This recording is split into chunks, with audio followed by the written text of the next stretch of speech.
저는 오늘 영원한 감동 가운데 거하는 하나님의 나라 한번 따라해 보겠어요. 시작. 영원한 감동 가운데 거하는 하나님의 나라, 이런 주제로 주의 말씀을 전가하도록 하겠습니다. 서양 격언에 참어 속에서는 무술론자가 없다, 이런 말을 합니다. 즉 인생의 위기가 닥치면 누구든지 하나님을 찾고 하나님을 의지하고 하나님을 바라본다는 말입니다. 죽음의 위기에 처하여 인생의 가장 보편적으로 대상을 부르는 대상은 하나님도, 아버지도, 어머니도, 형님도, 또 친구도, 선생님도, 그 누구도 아닙니다.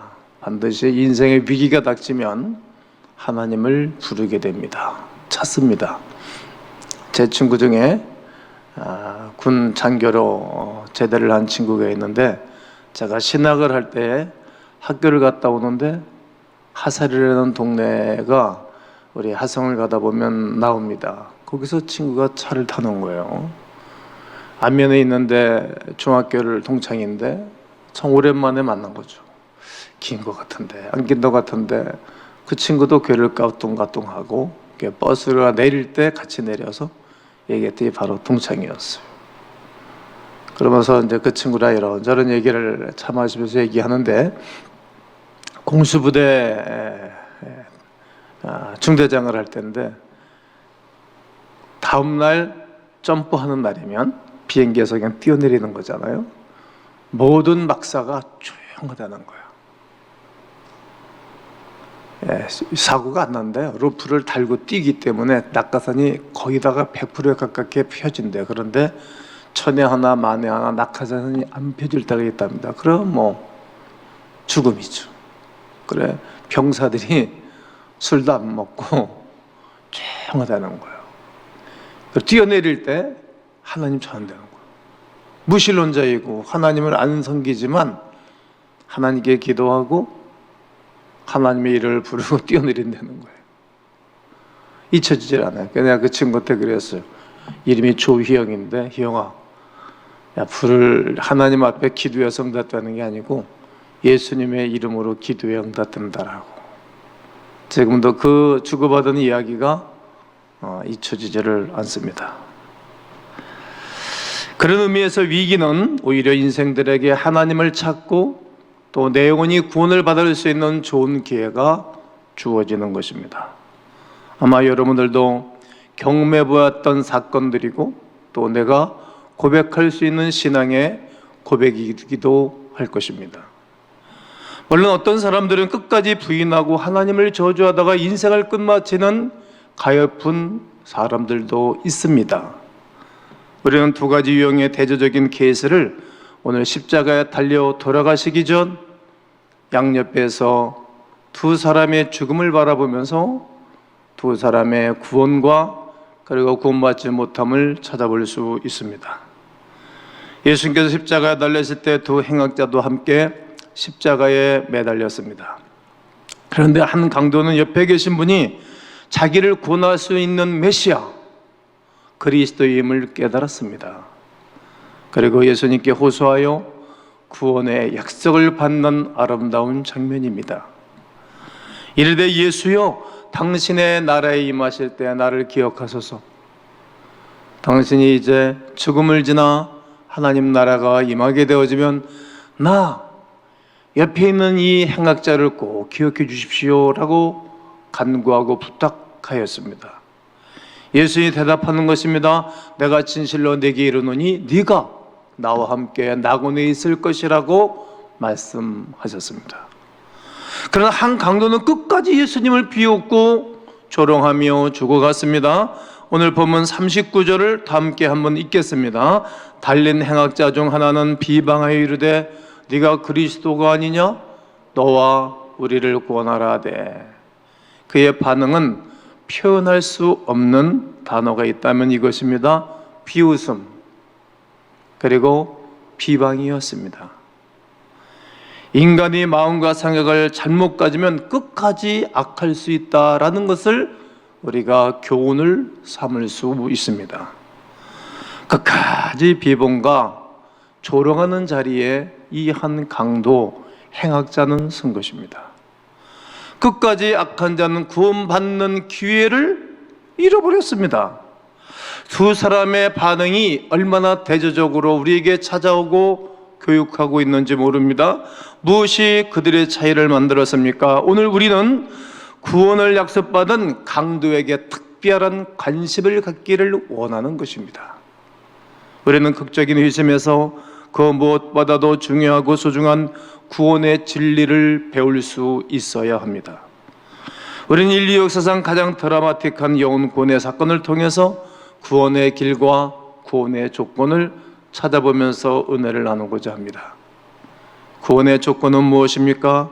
우선 그의 구원은 그의 선행에 기초한 것이 아닌 것을 깨닫게 됩니다. 성경은 그가 행악자, 악한 자라고 말하고 있습니다. 본래 십자가형은 로마가 전 세계를 다스릴 때에 제일 큰 죄인에게 씌워주는 처형입니다. 그는 마지막 순간에 회개한 사람입니다. 새로운 삶을 살 기회를 얻지 못한 채 회개하자마자 죽었습니다. 그렇기 때문에 그의 구원은 그의 선행에 근거한 것이 아닌 것입니다. 인간은 선행을 가지고 완전한 하나님을 만족시킬 수 없는 것입니다. 아무리 선한 사람이라고 말이죠. 태어나서 그 누구의 돈도 일원도 떼먹은 일이 없고 누구에게 해를 끼치거나 욕설을 하거나 한 번도 때린 적이 없다 할지라도 구원받을 수 있는 길은 없습니다. 그렇다면 본문에 나타난 행악자가 얻은 구원은 무엇에 근거한 것입니까? 먼저는 그가 자신의 죄인됨을 인정한 것입니다. 어느 학자들은 이 사람은 우리나라의 김구 선생님처럼 민족의 그 해방을 위해서 싸운 독립군 같은 사람이라고 표현합니다. 그러나 그렇게 학자들이 말하긴 하지만 성경대로 우리가 보자면 행악자다, 강도다라고 말하는 것을 보면 이 사람은 죄인인 것은 틀림없습니다. 그렇습니다. 우리가 구원을 받는 조건은 죄를 인정하는 것입니다. 주여, 제가 잘못했습니다. 제가 허물이 많습니다. 제가 죄인입니다. 이렇게 고백하는 것입니다. 그리고 예수 그리스도께 나의 구원을 호소하는 것입니다. 누가복음 23장 41절에 우리는 우리가 행한 일에 상당한 보응을 받는 것이 당연하거니와, 우리가 행동하고 행한 것에 보응받는 것은 당연하다. 근데 이 사람이 행한 것은 옳지 않은 것이 없도다. 우리가 죄를 졌기 때문에 힘들고 어렵고 잘못된 길을 걸어가고 죽는 것이 마땅하지만, 그러나 내가 보기에 이분은, 예수님은 한 번도 잘못한 것이 없다, 옳지 않은 것이 없다라고 나는 생각한다. 이렇게 정확하게 그리스도 예수를 알았던 것입니다. 십자가에 달리신 것과 자신이 십자가에 달린 것은 근본적으로 다르다라고 생각한 것입니다. 예수님의 죽으심은 자기 자신의 범죄 때문이라는 것을 그는 이해한 것입니다.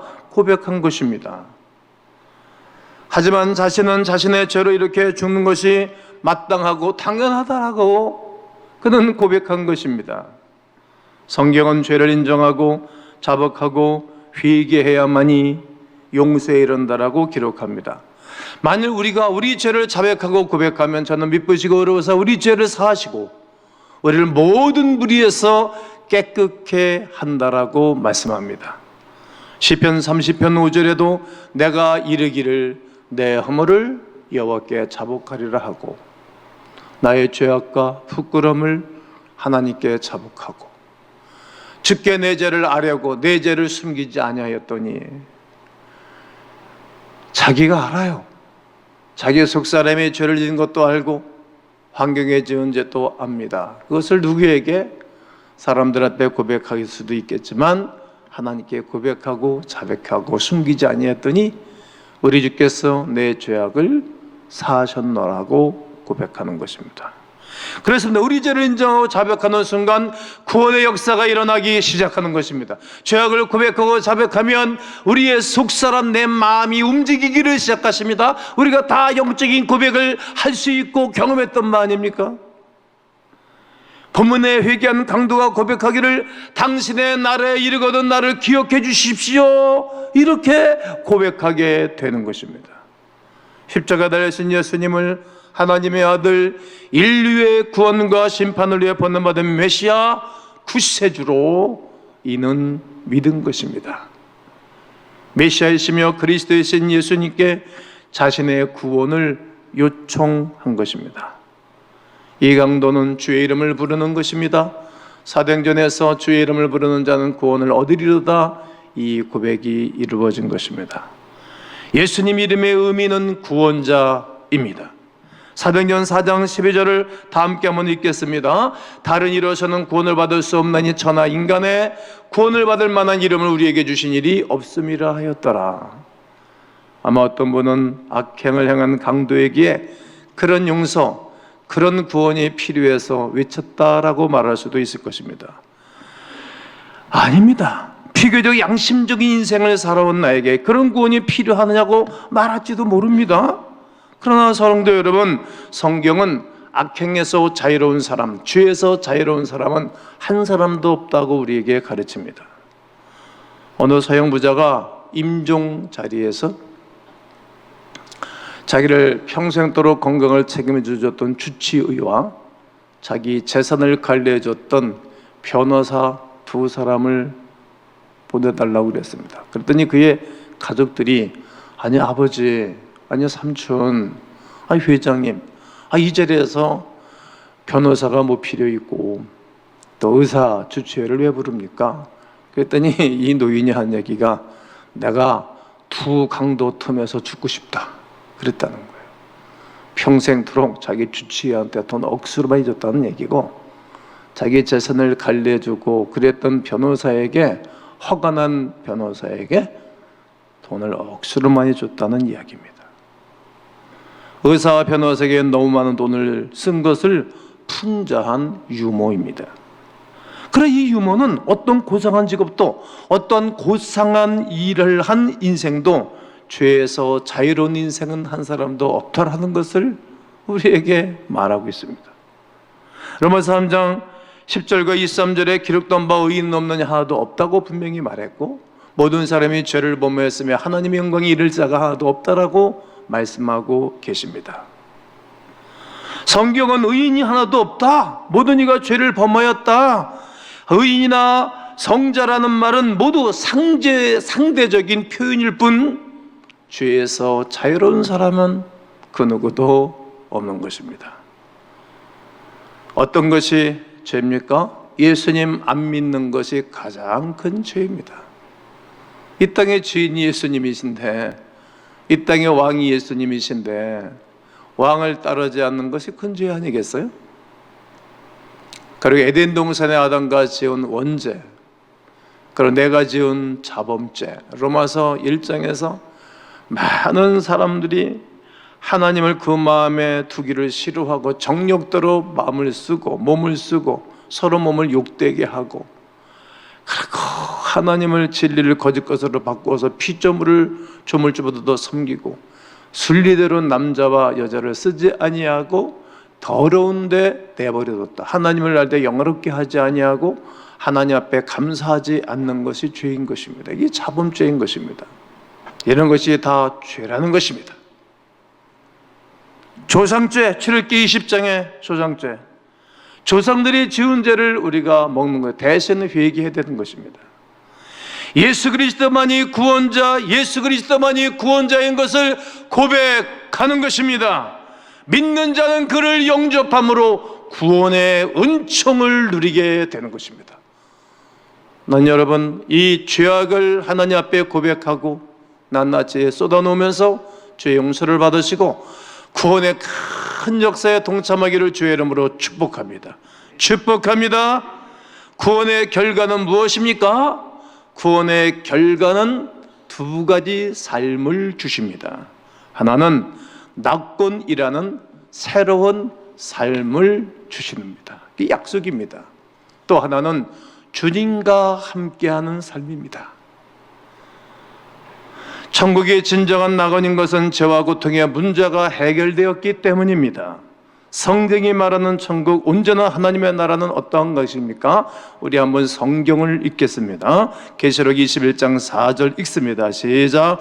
모든 눈물을 그 눈에서 닦아주시니 다시는 사망이 없고 애통하는 것이나 곡하는 것이나 아픈 것이 다시 있지 아니하리니 처음 것들이 다 지나갔음이러라. 눈물, 슬픔, 비방, 애통, 이별, 사망이 없는 것입니다. 제가 사가지고 성경 공부를 마치면 교회 강음교회 오면 누구든지 첫 번째 하는 것이 사가지고 성경 공부를 하죠. 그럼 맨 마지막 시간에 이 본문을 읽고 우리가 하늘나라 가면 있는 것과 없는 것이 무엇입니까? 묻습니다. 꼭. 그래서 어떤 직구준 분이 이렇게 대답했습니다. 네, 하나님 나라 가면 장의사가 없습니다. 그래. 잊혀지질 않아요. 장의사 없죠. 왜? 죽음이 없으니까. 뭐 병원이 있을 리가 없죠. 그러니까 의사들이 이 땅에서 열심히 환자를 정말 내 몸 돌보듯이 돌보셔야 돼요. 의사들 봉급들 많이 받고 살잖아요. 그러니까 정말 중심으로 돌봐야 돼요. 제가 교인들 중심으로 사랑하고 돌보는 것처럼 말이죠. 하늘나라 가면 병원도 없어요. 왜냐면 아픈 곳이 없는데, 장의사가 없어요. 왜? 죽는 일이 없는데. 쓰레기 정리를 안 해요. 쓰레기 정리를. 왜냐면 쓰레기 만들지도 않고 쓰레기를 버리는 세상이 아니니까. 그게 하늘나라인 거예요. 그걸 주시는 거예요. 그게 낙원의 약속입니다. 그것이 바로 회개하고 제사함받은 주의 백성들을 위해서 예비된 천국입니다. 영원히 갈 하나님의 나라. 그 천국 사모하고 사시기를 바랍니다. 이 땅에 힘이 들면 힘이 들을수록 하늘나라를 사모해요. 빨리 가기를 원해요. 이 땅이 너무 좋으면 이 땅이 천국 같으니까 천국을 사모하지 않아요. 연세 드신 분들이 정말 자식들 정말 뼈골이 빠져서 공부시키고 잘 길러놨는데 얘들이 상처를 주고 불편하면 저한테 와서 그래요. 목사님, 빨리 하늘나라 나갔으면 좋겠어요. 왜냐면 이 세상이 지옥처럼 힘든 거예요. 그럼 그렇게 고백해요. 이 땅이 너무 편하고 좋고 행복하면 하늘나라 사모하지 않아요. 하늘나라는 이렇게 대칭을 이루어요.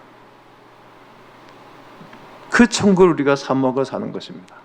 인생의 결론은 둘 중에 하나입니다. 천국행이든지 지옥행이든지, 구원이든지 멸망이든지, 축복을 받고 살든지 저주를 받고 살든지, 영원한 기업을 누리고 살든지 이 땅의 기업을 누리고 살다가 이 땅에 마귀 불탈 때 다 함께 타버리든지, 둘 중에 하나입니다. 어떤 결론을 원하십니까? 여러분의 인생의 길은 어느 길을 선택하고 살아가고 싶습니까? 우리가 이 땅에서 선택할 수 있는 길은 딱 한 번입니다. 내 육체를 가지고 이 땅을 사는 날 동안만 말이죠.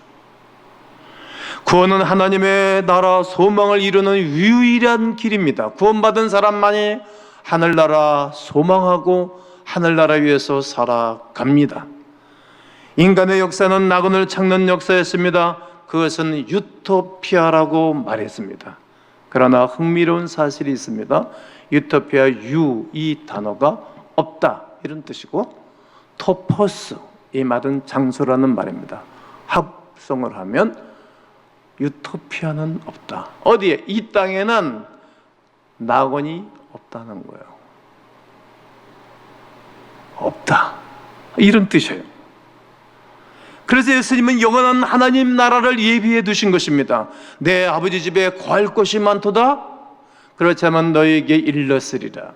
내가 너희를 위하여 가서 처소를 준비하러 가노니 처소를 다 준비하고 오나면 너희들을 데리고 올 것이다. 말씀을 하셨습니다. 예수님만이 우리의 하나님의 나라 천국의 주인실 뿐만 아니라 여러분과 저를 안전한 그 나라로 인도해가는 최고의 리더이요 왕이시요 구원자이십니다. 오직 한 길이요 다른 길은 없는 것입니다. 이 사실을 경험한 사람들이, 세상 사람들이 예수쟁이라고 말하잖아요. 네, 우리는 예수쟁이입니다. 최고의 기술자인가, 최고의 스킬 있는 사람들이라는 것입니다. 예수쟁이. 다른 길은 전혀 없습니다. 예수께서 이르시되 내가 곧 길이요 진리요 생명이니 나로 말미암지 않고는 아버지께로 올 자가 하나도 없다라고 말씀하십니다. 그러므로 인류의 소망이신 예수 그리스도를 굳건히 붙잡고 그리스도 예수를 붙잡고 믿고 사셔야 합니다. 구원의 또 다른 결과가 있습니다. 그것은 예수님과 함께 하는 삶을 누리는 것입니다. 이것이 둘 중에 하나입니다. 이 땅에서 말이죠. 천국은 단지 죄와 고통이 없는 낙원일 뿐만 아니라 예수님의 임자가 충만히 거하는 곳입니다. 오늘 본문의 회개한 강도에게 주신 약속을 다시 보겠습니다. 예수께서 이르시되 내가 진실로 네게 이르노니 오늘 네가 나와 함께 어디에? 낙원에 있으리라 하셨습니다. 우리 예수님을 구주로 영접하는 순간 이 땅에서 임한 천국은 부분적으로만 늘 우리가 한쪽 면, 이쪽 면 이렇게 저렇게 경험하고 사는 것입니다. 크게 대한민국을 말하면 70년 동안 하나님 잘 섬기고 살았던 우리나라는 평안하잖아요. 여러분 밥 못 먹는 분 계세요? 여러분 순장한테 꼭 연락하세요. 쌀과 김치는 평생토록 교회에서 드릴 거니까. 우리는 밥 굶는 사람들 많지 않잖아요. 없잖아요. 200원 밥 굶어서 영양실조 걸린 애들이 태반이잖아요. 그게 결과입니다. 70년 동안 교회 다 두드려 부시고 목사들 다 깜빵 쳐놓고 다 죽이고 교회 다 부스러버린 김일성 주체 사상은 먹을 것이 없다 아닙니까? 이 땅이 이게 천국입니까? 지옥 같은 세상을 우리 동포들이 사는 거예요. 남한에는 하나님을 영화롭게 하고 예배드리고 늘 새벽에 나와서 기도하고 일용할 양식을 달라고 늘 주기도 했던 이 나라는 먹을 것이 천지 아닙니까? 이 땅에서 경험하고 사는 것입니다. 맛보고 사는 것입니다.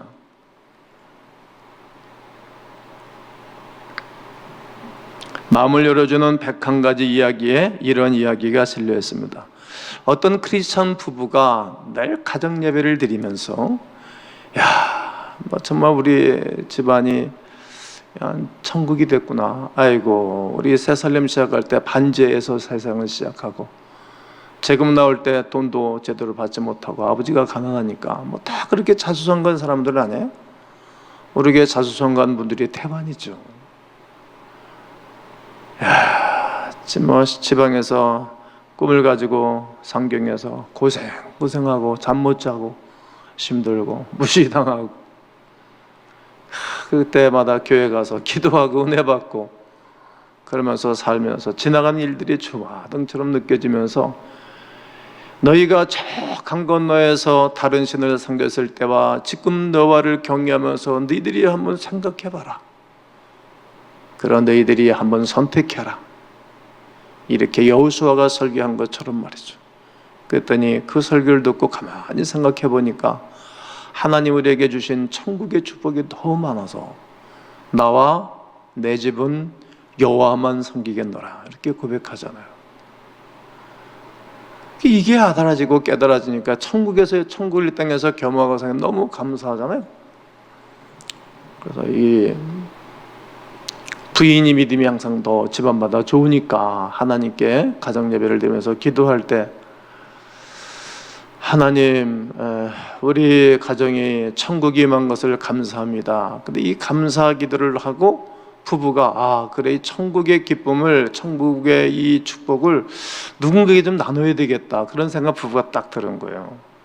그 토요일 날 가정 예배를 드리고 예배를 마치고 난 다음에 우리가 오늘은 좀 너무 감사하고 기쁘니 그럴싸한 식당 가서 밥을 먹으러 가자고.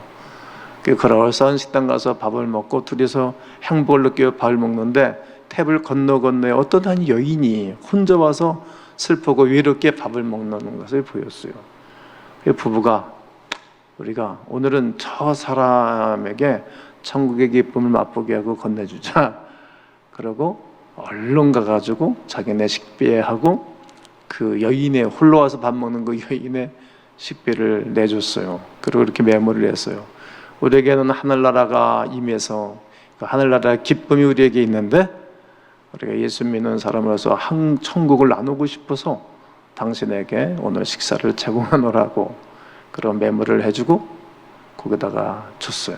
그리고 카운터의 직원들한테 비밀로 해주고 말하지 말라고. 그러자 부인들은 즐기면서 밥을 먹는 거예요. 밥을 먹는데 이제 나중에 밥을 다 먹고 결제하러 갔는데 누군가가 결제를 했다 그러고 누구냐고 메모를 보니까 우리에게 임한 천국의 기쁨이 너무 커서 나누고 싶어노라. 그걸 읽자마자 훌컥 우는 거예요. 그러면서 이렇게 메모를 해놨어요. 누군지 모르는 하나님의 천사에게 전 교회를 꽤 오래 다녔지만 요즘 하나님도 천국도 없다는 결론을 내렸습니다.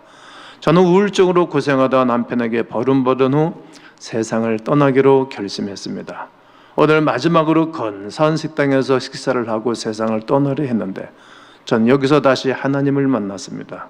그리고 천국의 소망을 바라보고 다시 살기로 마음먹었습니다. 당신은 하나님이 보내주신 천사입니다. 감사합니다. 그리고 떠났어요. 사람이 똑똑하게 살 수 있어요. 이성적으로 살 수 있어요. 경제적으로 살 수 있어요. 논리적으로 살 수 있어요. 그러면 하늘나라가 속일 보여줄 수가 없어요. 하늘나라가 내게 임하서 이 하나님 나라를 표현해주고 전해주는 거예요. 그런 주변 사람들이 변해요.